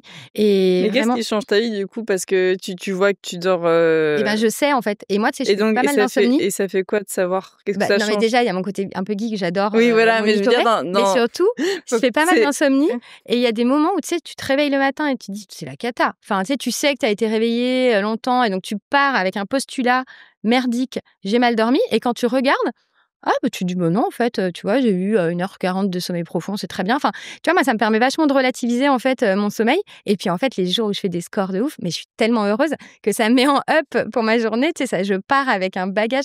En fait, j'essaye de le voir comme je suis trop contente quand c'est bien et je relativise quand c'est pas bien, tu vois, pour que ça me plombe pas non plus en disant c'est sûr. Alors que mon mec, à l'inverse, lui, il monitore aussi la Saoura depuis beaucoup plus longtemps. Et lui, s'il a une nuit de merde, mais tu sais, il part comme s'il avait perdu toute sa famille dans un crash d'avion. Tu sais, sa journée, c'est écrit, ça va être horrible. Donc lui, parfois, je lui dis, mais regarde pas, mec. Mais bon, il a pas besoin de ça. De toute façon, s'il a mal dormi, il est horrible. Mais alors que moi, j'essaie de le voir comme du positif. Mais j'adore ce côté, en fait, d'être plus à l'écoute et de surtout te rendre compte de quand tu as une super nuit de sommeil, mais quand tu vois ta productivité le lendemain, c'est passionnant. Ou quand tu as une mauvaise nuit, quand tu vois que tu bouffes de la merde, par exemple, parce que moi, c'est typiquement ça. Si j'ai mal dormi, j'ai besoin de gras, j'ai besoin de sucre. Enfin, tu vois, ou je vais me chercher des coca. Enfin, tu vois, j'ai besoin de retrouver un peu d'énergie. La vraie vie. Ouais, voilà. Mais tu sais, tu vois, et ce cercle vertueux et ce cercle vicieux. Moi, j'adore. Après, peut-être qu'un jour, je m'en lasserai. Hein. Mais je trouve ça hyper intéressant. Pour le coup, la aura, je la porte pas en faisant du sport parce que je fais des trucs avec des barres et du coup, ça gêne et tout. Mais j'adorerais aussi pouvoir monitorer ça. Donc, il faut que je prenne la montre. Bah, bref. Mais non, en fait, si tu l'utilises dans un sens joyeux de ça m'apporte plein de data, ça me permet de mieux me comprendre, c'est génial. Il faut juste pas que ça devienne soit un carcan, tu vois, soit un truc qui te plombe.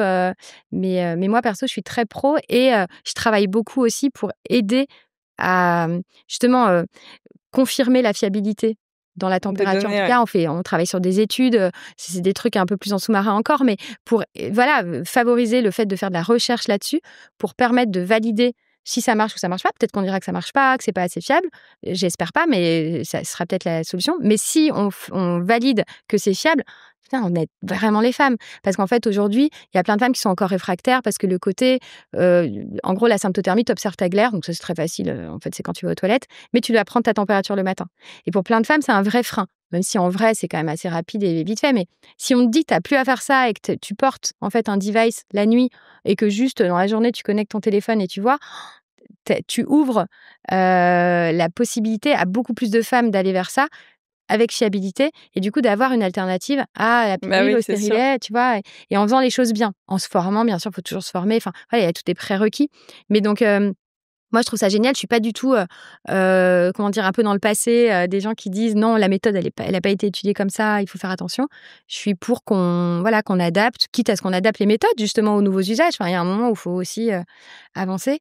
Mais il faut aider les femmes à se décharger parce que si tu essayes de leur faire retrouver leur corps, mais que tu leur mets une charge mentale sur les épaules encore plus grande, ça marche pas. Ouais, ça marche pas. C'est encore des compromis. Moi, j'aimerais bien qu'il y ait de moins en moins de compromis à faire. Et voilà. Dernière petite question du podcast pour terminer. Du coup, on a parlé du vent du microbiote. Justement, c'est quoi ton petit péché mignon, soit pour te faire plaisir, soit justement quand tu es dans une journée de, je sais pas, de SPM où tu as envie de réconfort.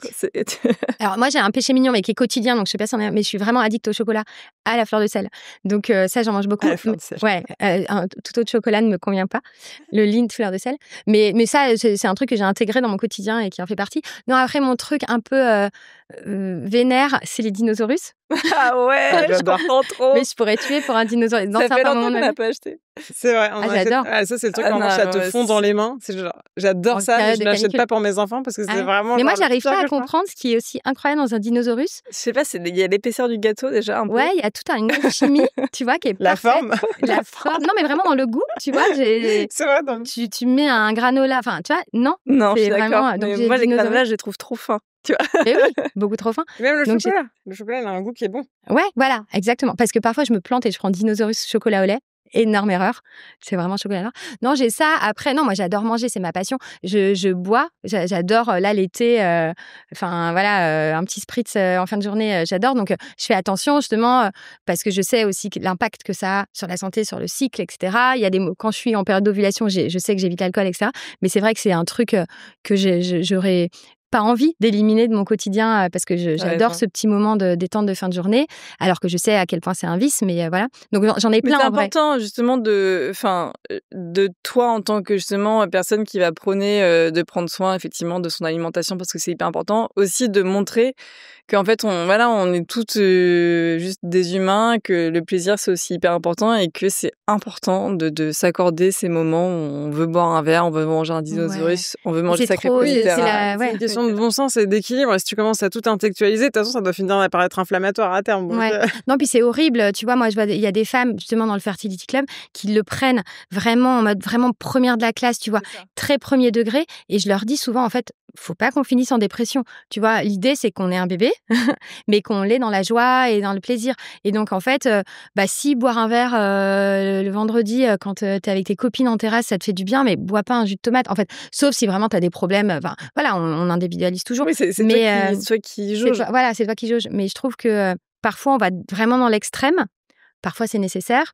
Mais il y a des moments où, en fait, ces périodes, elles peuvent durer longtemps. Par exemple, la période des CBB, là, je parle pas pour moi, hein, mais je parle pour les femmes qu'on accompagne. Et si ça a duré indéterminé, que tu vis dans cette souffrance, en fait, de restriction, waouh, c'est dur. Et puis surtout, ces années, après, tu les regardes avec les reculs et tu dis, punaise, putain, je me suis infligé beaucoup, en fait. Oui, j'ai mon bébé aujourd'hui, c'est ce que je souhaite à toutes ces femmes, mais qu'est-ce que c'était dur. Vraiment, j'ai porté ma croix pendant tout ça. Donc, il faut aussi se dire, en fait, chaque jour, il mérite d'être vécu et d'être kiffé. Et du coup, de savoir faire les bons arbitrages aussi pour prendre soin de sa santé, prendre soin de sa fertilité, prendre soin de son cycle, mais aussi avoir plein de sources de plaisir, que ce soit gustatif, dans les relations aux autres. Mais voilà, moi, je suis très à cultiver ça, la joie, parce que c'est trop important. Et j'aime trop manger aussi. T'as raison. La plus belle conclusion que tu puisses apporter à ce podcast. Parfait, alors. C'était vraiment passionnant. Merci d'être venu jusqu'à nous. On a appris plein de choses et ça donne vraiment qu'une envie, c'est d'être à l'écoute de son corps, de se le réapproprier, encore une fois, sans être dans la restriction, parce que de toute façon, quand on prive son cerveau d'un truc, on n'a qu'une envie, c'est de manger ou dur. De le faire. Ouais. Donc merci pour tout ça, c'était un super moment, on était ravis de t'accueillir. Merci à vous deux. Merci. Merci.